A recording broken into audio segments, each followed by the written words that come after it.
sistem kota yang udah ada, tapi berani ambil seluas-luas seperti itu.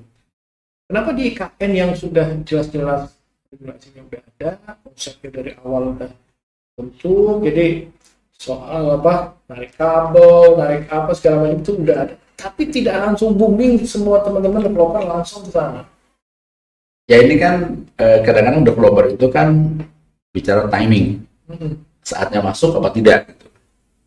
Ya kan, kapan kita harus masuk. Nah sekarang di IKN kan banyak skema, swasta yang bisa terlibat di sana.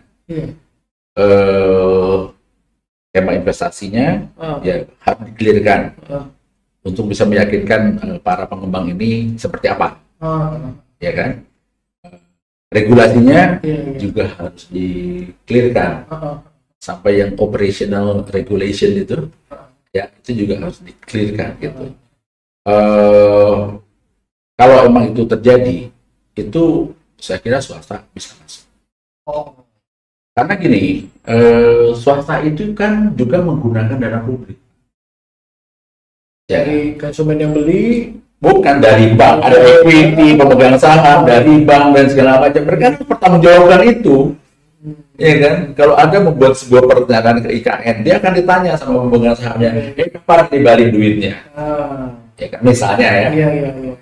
Karena kan gini, yang seperti saya sebutkan tadi bahwa yang namanya development itu adalah penciptaan value added. Buat swasta, salah satu value added-nya adalah financial value added. Jadi uang itu balik. Kalau dibilang swasta untung itu harus. Kenapa? Karena kalau nggak untung, bank juga nggak bakal kasih pinjaman, Pak.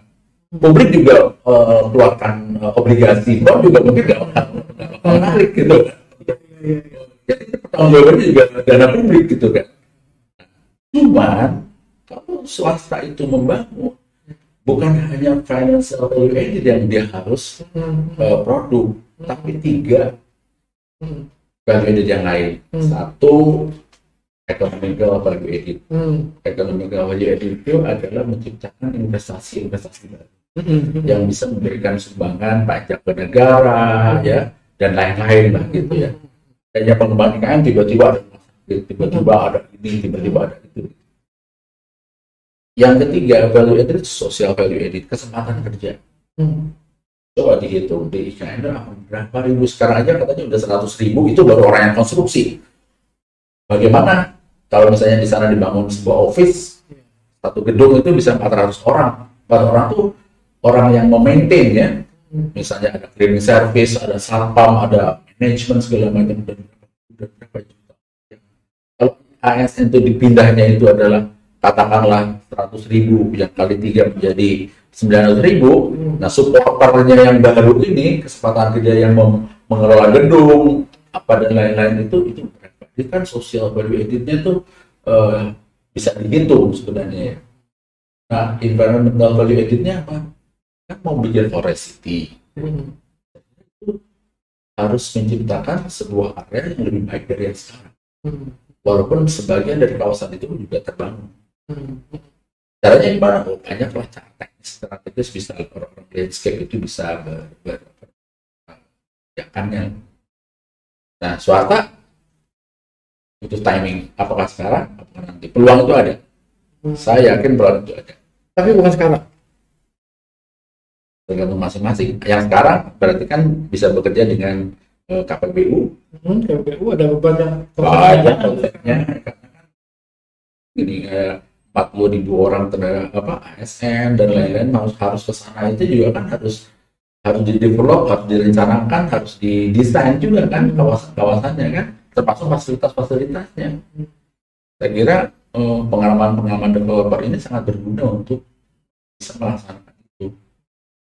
Cuman pemerintah harus segera memberikan gambaran regulasi yang clear terhadap para developer ini supaya bisa langsung saat ini dia bisa bekerja dalam skema yang mana gitu kan.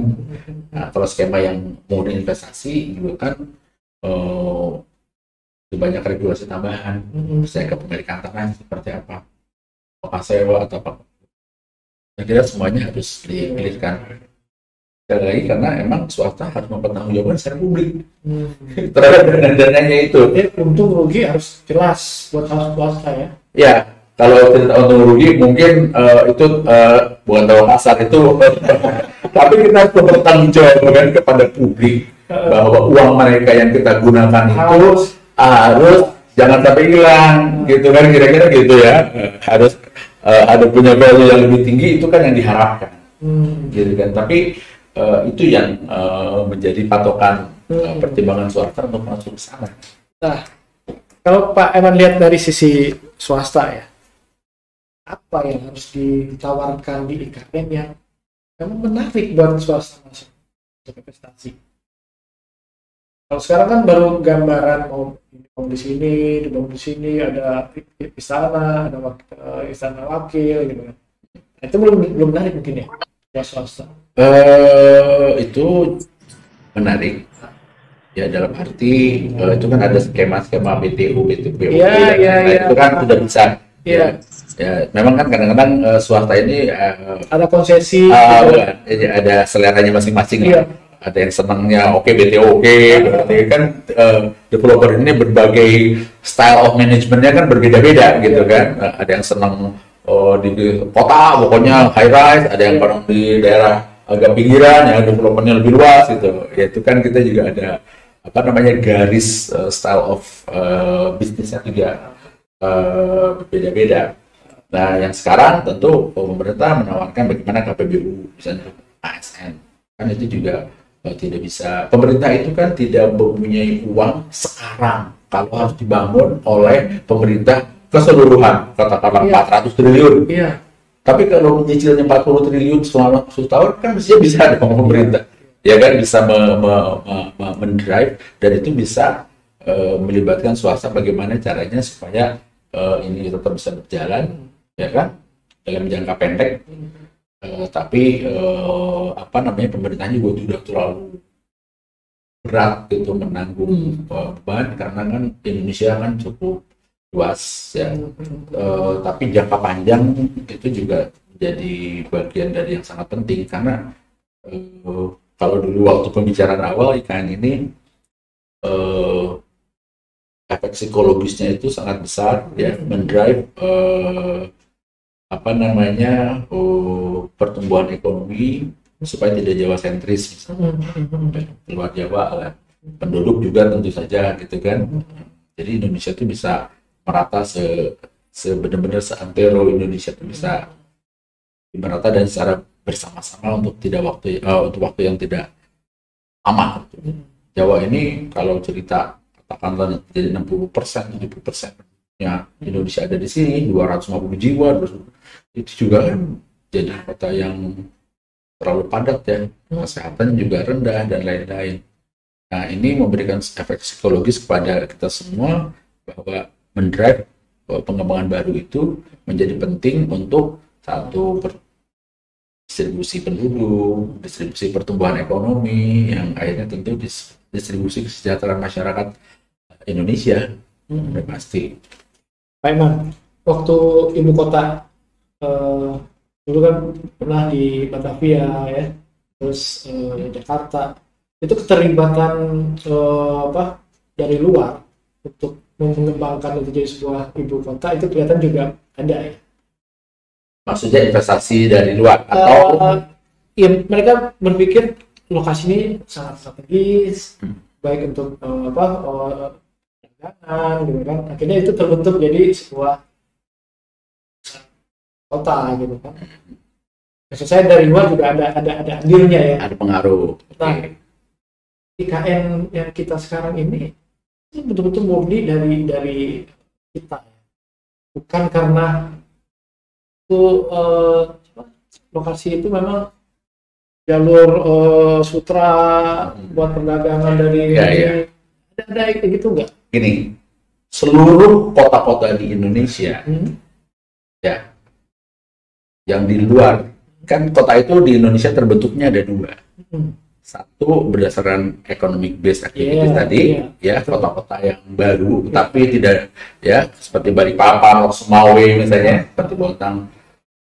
Ada yang kota-kota yang terbentuk secara maturity, kedewasaan kota berkembang secara alami. Makanya Jakarta 500 tahun.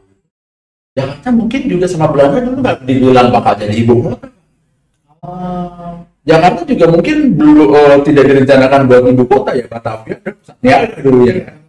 Dekat pinggir laut ada pelabuhan. Iya. Bapak kalau lihat gedung-gedung Belanda katakanlah di yang satu mungkin Surabaya ya, Surabaya, Jakarta. Jakarta bukan yang paling gede banget, bukan yang paling gede. Istana Negara itu bukan yang paling gede gitu. Yang gede-gede juga banyak tempat lain. Artinya Belanda yang membuat pusat-pusat kehidupan dia ya, pusat pemerintahan atau itu ya di Jakarta juga segede itu, di Bandung juga segede itu mungkin ya. Cuman memang pada saat awalnya katakanlah dulu VOC berlabuhnya memang pertama kali di Batavia gitu. Tapi kan dia belum tentu merencanakan bahwa itu kan jadi ibu kota negara. Karena strategis kan. Ya itu karena niaga strategis. Jadi kota-kota niaga di dunia itu pasti di pelabuhan. Ya kan? Karena pelabuhan itu adalah transshipment point. Jadi titik moda angkutan yang berbeda, perubahan dari moda angkutan itu ada di pelabuhan kan. Dan Indonesia pernah juga ibu kotanya di Jogja.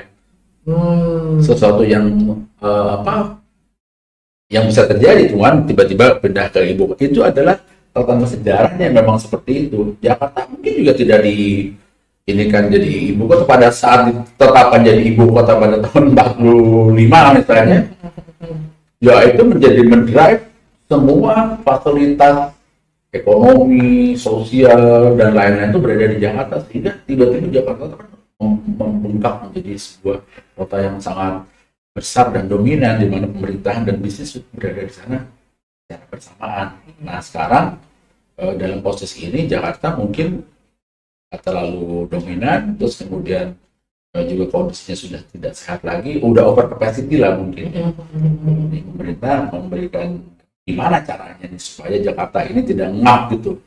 Jakarta ini kasihan, dia menderita gitu, dihuni oleh 10 juta orang secara administratif, yang seharusnya dia tidak 10 juta orang ini mungkin ya, 5 juta untuk itu ada beban komuter dari Jabodetabek masuk ke sini yang dengan total 30 juta, Jakartanya juga udah ngap, bisa nggak cukup kuat.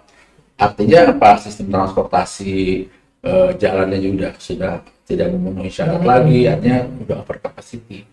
Dan ini sebuah solusi bagaimana caranya, udahlah Jakarta ini jangan terlalu dibebani, terlalu banyak, kita coba mungkin ya, saya nggak tahu, pindahkan satu segmen dari prime mover ya, prime mover itu ada trigger untuk kehidupannya itu dipindah satu titik. Mungkin yang paling bisa memungkinkan adalah bagaimana memaksa orang berpindah ke sana gitu ya, dengan dijadikan ibu kota.